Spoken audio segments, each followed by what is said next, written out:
Voilà, donc nous retournons sur Access.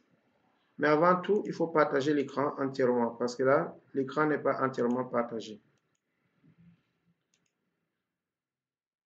Tout l'écran, OK. On est toujours à la partie révision.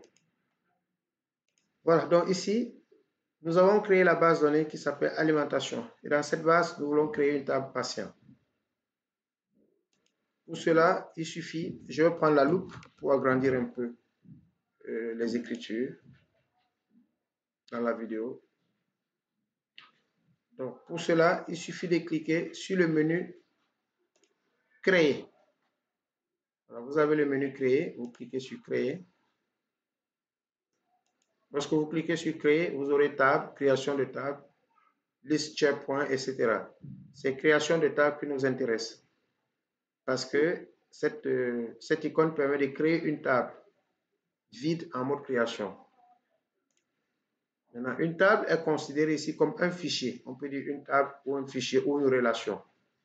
Et lorsque vous allez créer des masques, des questionnaires, une table peut devenir un questionnaire. Par exemple, table patient, c'est le questionnaire patient. Table enfant, questionnaire administré, ce qu'on appelait chez les techniciens supérieurs les instruments. À l'époque, ils pouvaient avoir au moins 4 instruments. Et chaque instrument constitue une table. Les instruments, c'était des questionnaires. Donc, nous allons commencer notre table patient. Peut-être quelqu'un va me dicter les champs parce que je ne les ai pas sous les yeux. Sinon, je suis obligé d'aller faire des navettes. Alors, je pense quand même que le premier champ, c'est ID, patient. Vous pouvez coller ou bien vous pouvez mettre des espaces. Ça dépend de vous. La fois passée, nous avons convenu de saisir d'abord tout ce qui est dans le nom de champ et après, aller parler des types de données. On va faire la même chose. Donc, ID patient, quelqu'un peut m'aider pour la suite?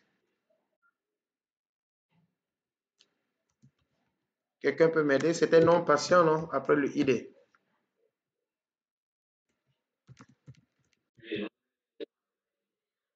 Voilà, donc je mets simplement non. Je ne doute pas. Alors, ID patient, nom, prénom. Oui, après. OK. Date de naissance. Alors, à votre appréciation, vous pouvez toujours aussi faire ceci, né le, comme vous pouvez mettre date de naissance. Tout dépend de vous. Les noms de champs sont à votre appréciation. On dit qu'on peut les abréger. Par exemple, situation de famille, on peut l'appeler SF. État civil, on peut l'appeler EC. Donc, ça dépend de vous. Vous pouvez abréger les noms de champs parce que dans la base de données, vous allez comprendre les champs tels que vous les avez saisis. Après date de naissance, sexe, oui.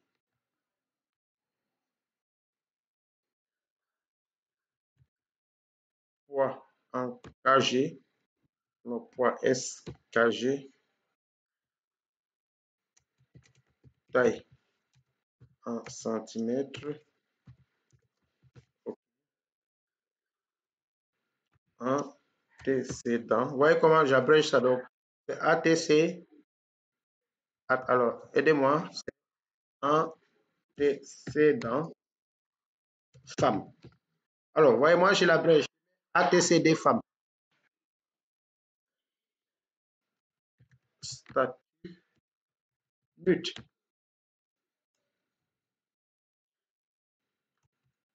Je ne vais pas créer IMC, je vais vous dire pourquoi.